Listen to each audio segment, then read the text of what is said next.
ਸਨਮਾਨਯੋਗ ਸਾਧ ਸੰਗਤ ਜੀ, ਸਤਿਗੁਰਾਂ ਜੀ ਦੀ ਪਵਿੱਤਰ ਹਜ਼ੂਰੀ ਵਿੱਚ ਜੁੜ ਬੈਠੇ ਹਾਂ। ਗੁਰਬਾਣੀ ਵਿਚਾਰ ਦੇ ਨਾਲ ਜੁੜੇ ਹੋਏ ਹਾਂ।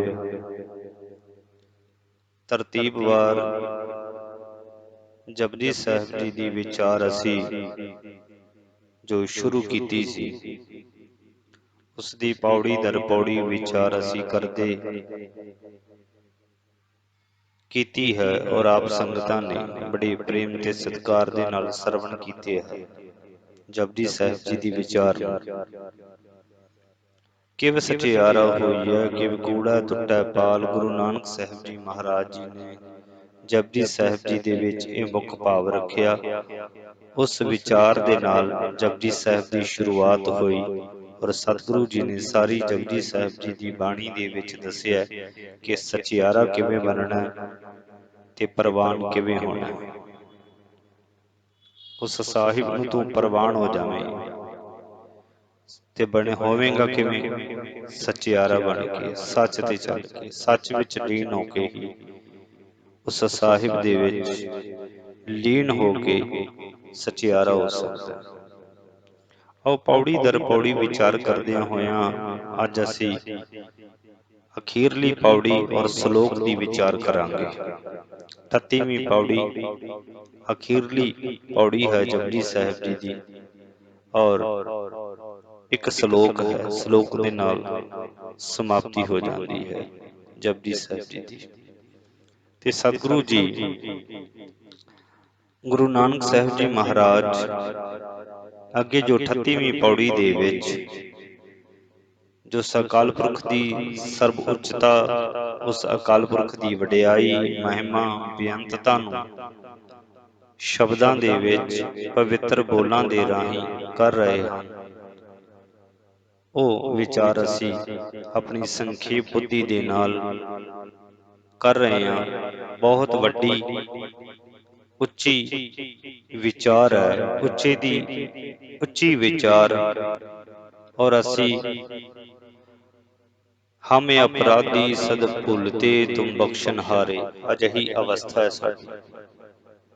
ਇਸ ਅਵਸਥਾ ਦੇ ਨਾਲ ਐ ਗੁਰੂ ਨਾਨਕ ਤੇਰੀ ਅੰਮ੍ਰਿਤਮਈ ਪਵਿੱਤਰ ਗੁਰਬਾਣੀ ਜਿਹੜੀ ਮੁਖ ਤੋਂ ਉਚਾਰਨ ਕੀਤੀ ਹੋਈ ਹੈ, ਸਾਹਿਬ ਦੀ ਵਡਿਆਈ ਕੀਤੀ ਹੈ, ਉਸ ਦੀ ਵਿਚਾਰ ਅਸੀਂ ਆਪਣੀ ਤੁੱਛ ਬੁੱਧੀ ਅਨੁਸਾਰ ਕਰ ਰਹੇ ਹਾਂ। ਤੇ ਆਓ ਜੁੜੀਏ। ਤੇ ਸਤਿਗੁਰੂ ਜੀ ਅਗਲੀ ਪੌੜੀ ਦੇ ਵਿੱਚ ਕਹਿ ਰਹੇ ਹਨ, ਜਤ ਪਹਾਰਾ ਧੀਰਜ ਸੁਨਿਆਰ।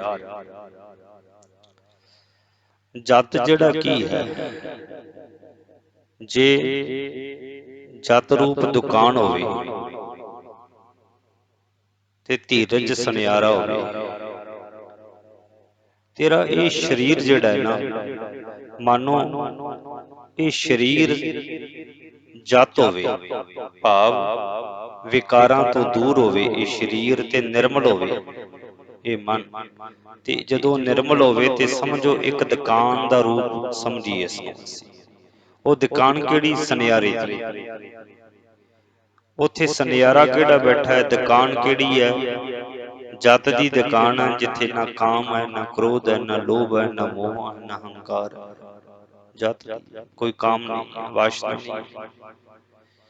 ਉਹ ਦੁਕਾਨ ਵਾਸ਼ਨਾ ਤੋਂ ਰਹਿਤ ਹੈ, ਜਿੱਥੇ ਧੀਰਜ ਰੂਪੀ ਸੁਨਿਆਰਾ ਬੈਠਾ ਹੈ। ਜਿਹੜਾ ਘਾੜਤ ਘੜਦਾ ਉਹ ਧੀਰਜ ਹੈ। ਸੱਚ ਦੀ ਦੁਕਾਨ ਦੇ ਉੱਤੇ, ਜਤ ਰੂਪੀ ਦੁਕਾਨ ਦੇ ਉੱਤੇ ਵਿਕਾਰਾਂ ਤੋਂ ਰਹਿਤ ਦੁਕਾਨ ਜਿਹੜੀ ਹੈ, ਉੱਥੇ ਧੀਰਜ ਰੂਪ ਸੁਨਿਆਰਾ ਬੈਠਾ ਬਣੇ। ਇਹ ਰਣ ਮਤਵੇਦ ਹਥਿਆਰ। ਤੇ ਉਸ ਦੁਕਾਨ ਦੇ ਵਿੱਚ ਜਿਹੜਾ ਬੈਠਾ ਹੈ ਧੀਰਜ ਰੂਪੀ ਸੁਨਿਆਰਾ, ਉਸ ਦੇ ਕੋਲ ਇੱਕ ਅਹਰਣ ਹੋਵੇ ਤੇ ਇੱਕ ਹਥਿਆਰ ਥੋੜਾ ਹੋਵੇ। ਥੋੜਾ ਹੋਵੇ ਤੇ ਅਹਰਣ ਹੋਵੇ, ਜਿਸ ਦੇ ਉੱਤੇ ਰੱਖ ਕੇ ਹਥਿਆਰ ਦੇ ਨਾਲ ਸੋਨੇ ਦੀ ਘਾੜਤ ਘੜੀ ਜਾਂਦੀ ਹੈ। ਸੋਨੇ ਨੂੰ ਕੜਿਆਂ, ਗਹਿਣਿਆਂ, ਚੰਦੀ, ਛੱਲਿਆਂ, ਛਾਪਾਂ, ਇਹਨਾਂ ਕੰਗਣਾਂ ਦਾ ਰੂਪ ਦਿੱਤਾ ਜਾਂਦਾ ਹੈ। ਵੱਖ ਵੱਖ ਰੂਪ ਦਿੱਤਾ ਜਾਂਦਾ ਹੈ ਸੋਨੇ ਨੂੰ। ਉਹ ਐਹਰਣ ਦੇ ਉੱਤੇ ਰੱਖ ਕੇ ਫਿਰ ਹਥਿਆਰ ਥੋੜੇ ਦੇ ਨਾਲ ਉਸਦੀ ਘਾੜਤ ਘੜੀ ਜਾਂਦੀ ਹੈ। ਤੇ ਗੁਰੂ ਨਾਨਕ ਸਾਹਿਬ ਮਹਾਰਾਜ ਕਹਿੰਦੇ ਜਿਹੜੀ ਜਤ ਰੂਪੀ ਦੁਕਾਨ ਸੀ ਵਿਕਾਰਾਂ ਤੋਂ ਰਹਿਤ, ਇਹ ਤੇਰਾ ਸਰੀਰ ਦੁਕਾਨ, ਤੇ ਉੱਥੇ ਧੀਰਜ ਰੂਪੀ ਜਿਹੜਾ ਬੈਠਾ ਹੋਇਆ ਸੁਨਿਆਰਾ, ਉਹ ਕੀ ਲੈ ਕੇ ਬੈਠਾ ਹੋਇਆ ਹੈ? ਕਹਿੰਦੇ ਐਹਰਣ ਲੈ ਕੇ ਬੈਠਾ ਹੋਇਆ। ਐਹਰਣ ਕਿਹੜੀ ਹੈ? ਐਹਰਣ, ਤੇ ਉਸ ਐਹਰਣ ਦੇ ਰਾਹੀਂ ਕਿਹੜੀ ਘਾੜਤ ਕੱਢਣੀ ਹੈ, ਕਿਸ ਨੂੰ ਕੱਢਣਾ ਹੈ, ਕਿਹੜਾ ਉਹ ਸੋਨਾ ਮੱਤ ਨੂੰ ਘਾੜਤ ਕੱਢਣਾ। ਐਹਰਣ ਮੱਤ, ਉਹ ਜਿਹੜੀ ਐਹਰਣ ਹੈ ਨਾ, ਉਸਨੂੰ ਮੱਤ ਨੂੰ ਆਪਣੀ ਐਹਰਣ ਬਣਾ।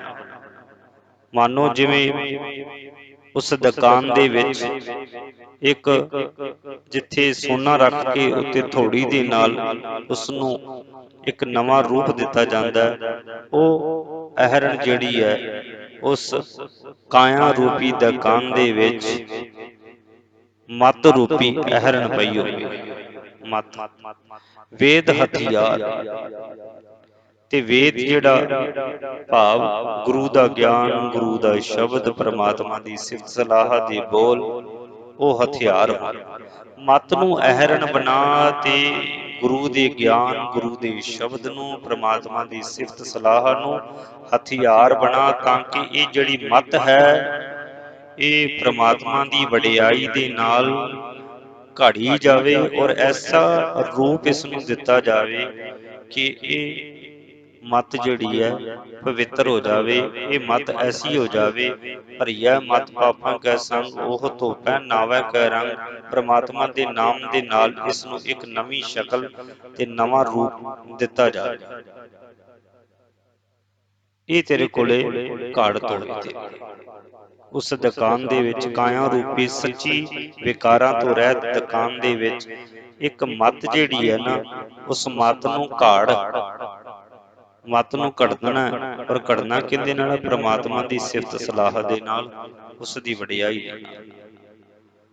ਭਉ ਖਲਾ ਅਗਨ ਤਪਤਾਉ,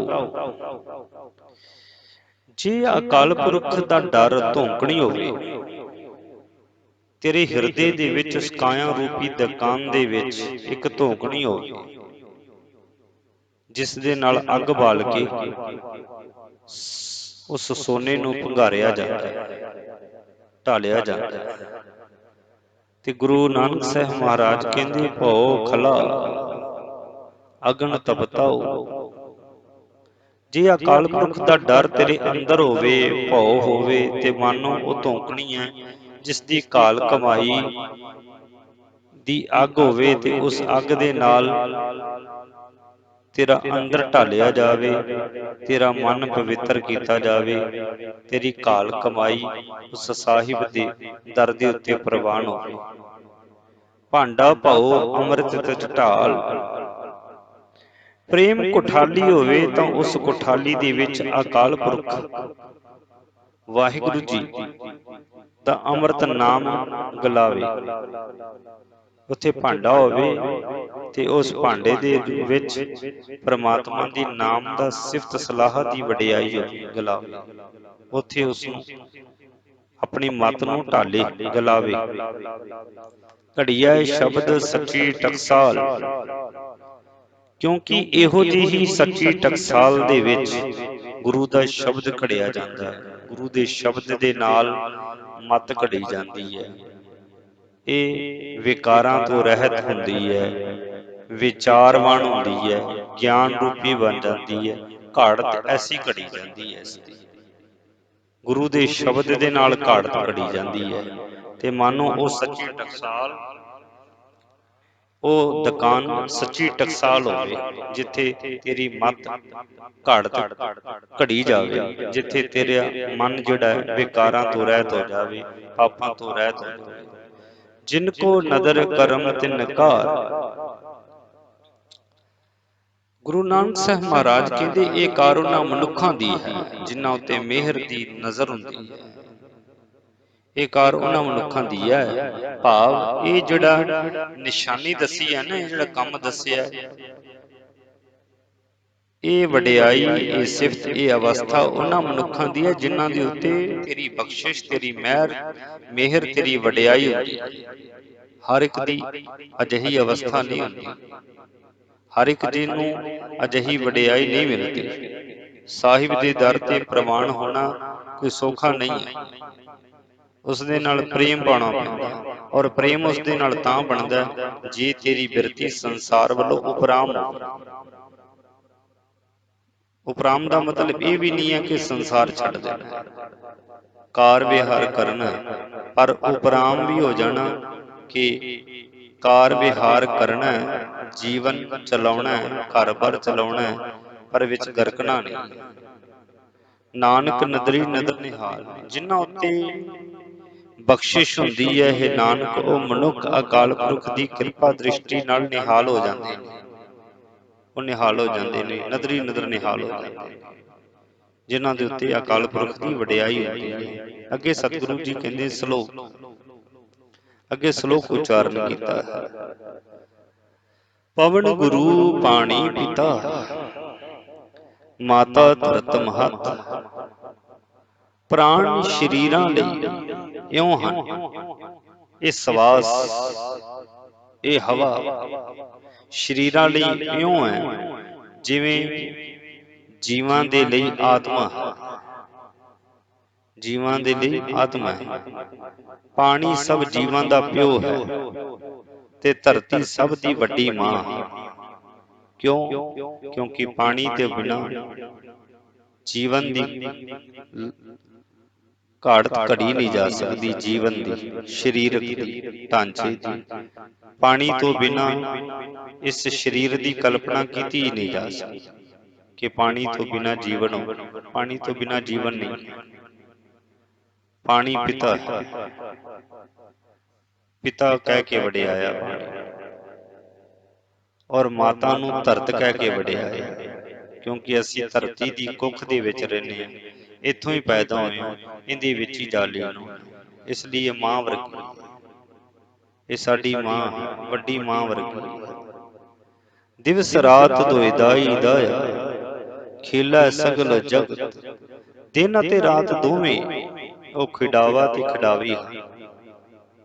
ਦੋਵੇਂ, ਜਿਹੜੇ ਘਰਾਂ ਦੇ ਵਿੱਚ, ਵੱਡੇ ਘਰਾਂ ਦੇ ਵਿੱਚ ਬੱਚਿਆਂ ਨੂੰ ਖਿਡਾਉਣ ਦੇ ਵਾਸਤੇ ਇੱਕ ਬੰਦਾ ਤੇ ਜ਼ਨਾਨੀ ਰੱਖੀ ਜਾਂਦੀ ਹੈ, ਜਿਹੜੇ ਬੱਚਿਆਂ ਨੂੰ ਖਿਡਾਉਂਦੇ ਨੇ, ਘੁਮਾਉਂਦੇ ਨੇ, ਉਹਨਾਂ ਨੂੰ ਸਵਾ ਦਿੰਦੇ ਨੇ, ਉਹਨਾਂ ਦੀ ਦੇਖਭਾਲ ਕਰਦੇ ਨੇ। ਹਰ ਪੱਖੋਂ ਖਿਡਾਵਾ ਤੇ ਖਿਡਾਵੀ ਰੱਖੇ ਹੋਏ ਨੇ। ਬੱਚੇ ਨੂੰ ਖਿਡਾਉਣ ਵਾਲਾ ਖਿਡਾਵਾ ਤੇ ਬੱਚਿਆਂ ਨੂੰ ਖਿਡਾਉਣ ਵਾਲੀ ਖਿਡਾਵੀ।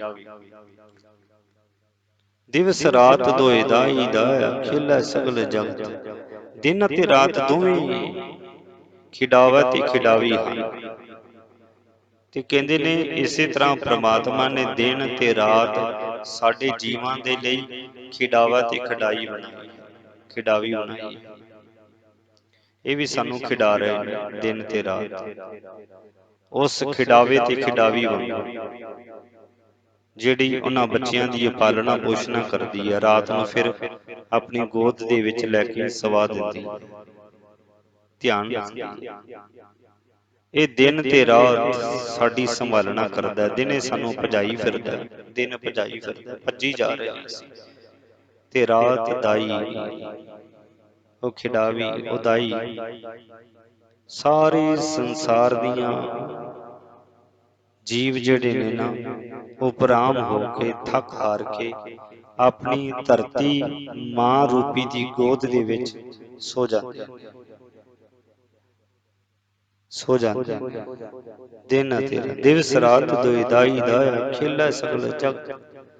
ਮਾਨੋ ਜਿਵੇਂ ਇਹ ਦਿਨ ਤੇ ਰਾਤ, ਦਿਨ ਸਾਨੂੰ ਖਿਡਾ ਰਿਹਾ, ਰਾਤ ਰੂਪੀ ਦਾਈ ਸਾਨੂੰ ਆਪਣੀ ਕੁੱਖ ਦੇ ਵਿੱਚ ਲੈ ਕੇ ਸਵਾ ਰਹੀ ਹੈ। ਇਹ ਖਿਡਾ ਰਹੀ ਹੈ ਦੋਵੇਂ, ਰਾਤ ਤੇ ਦਿਨ ਸਾਰੇ ਜਗਤ ਨੂੰ ਤਮਾਸ਼ਾ ਬਣਾ ਕੇ ਖਿਡਾ ਰਹੇ ਸਾਰੇ।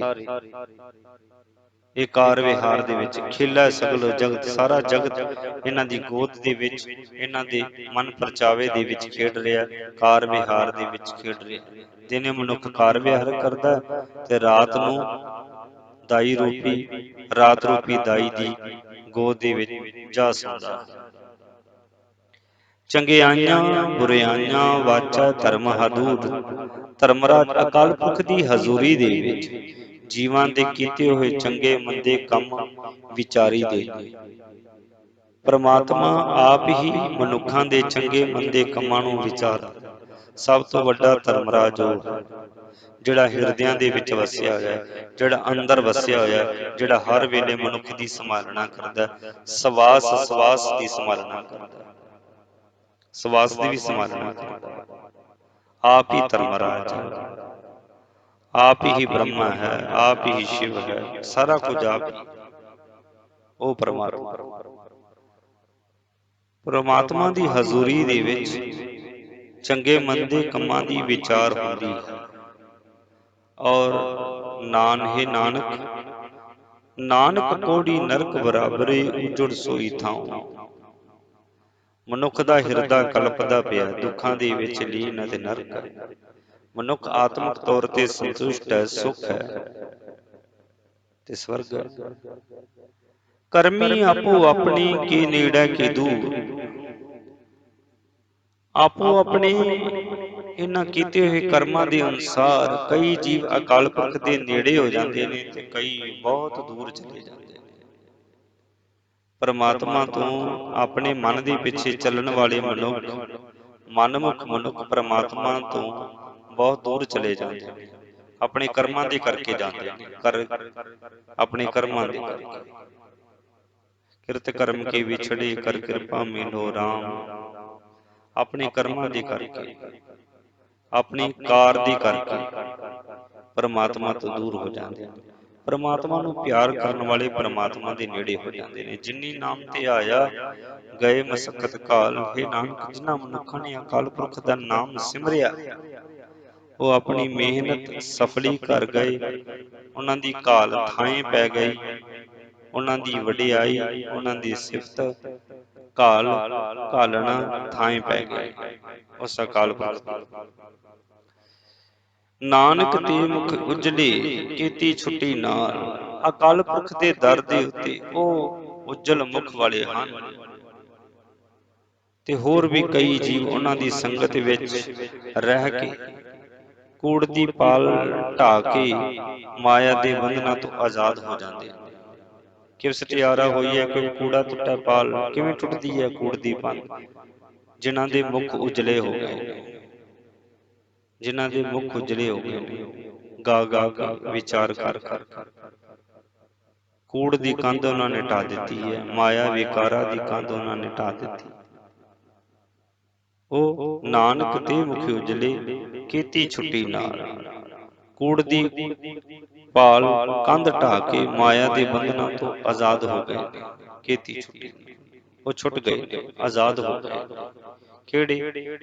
ਜਿਨ੍ਹਾਂ ਨੇ ਜਪਿਆ, ਜਿਨ੍ਹਾਂ ਨੇ ਗਾਇਆ, ਜਿਨ੍ਹਾਂ ਨੇ ਵਿਚਾਰ ਕੀਤੀ ਹੈ ਕਿ ਕਿਵ ਸਟਿਆਰਾ ਹੋਈ ਹੈ, ਕਿਵ ਕੂੜਾ ਟੁੱਟਾ ਪਾਲ। ਜਿਹੜੇ ਇਸ ਵਿਚਾਰ ਦੇ ਚੱਲੇ ਨੇ। ਤੇ ਸਾਰੀ ਸਿਫਤ ਸਲਾਹ ਜਪਜੀ ਸਾਹਿਬ ਜੀ ਦੇ ਵਿੱਚ ਸਤਿਗੁਰੂ ਜੀ ਨੇ ਦੱਸੀ ਹੈ। ਅਸੀਂ ਪੌੜੀ ਦਰ ਪੌੜੀ ਦੀ ਵਿਚਾਰ ਕੀਤੀ ਹੈ, ਆਪ ਸੰਗਤਾਂ ਨੇ ਸਰਵਣ ਕੀਤੀ ਹੈ। ਸਤਿਗੁਰੂ ਜੀ ਕਿਰਪਾ ਕਰਨ, ਅਗਲੀ ਵਿਚਾਰ ਲੈ ਕੇ ਫਿਰ ਆਪ ਜੀਆਂ ਦੇ ਸਨਮੁਖ ਹੋਵਾਂਗੇ। ਜਪਜੀ ਸਾਹਿਬ ਜੀ ਦੀ ਵਿਚਾਰ ਸੰਪੂਰਨ ਹੋਈ ਹੈ। ਭੁੱਲਾਂ ਚੁੱਕਾਂ ਦੀ ਮਾਫੀ ਬਖਸ਼ਣ ਜੀ। ਵਾਹਿਗੁਰੂ ਜੀ ਕਾ ਖਾਲਸਾ, ਵਾਹਿਗੁਰੂ ਜੀ ਕੀ ਫਤਿਹ।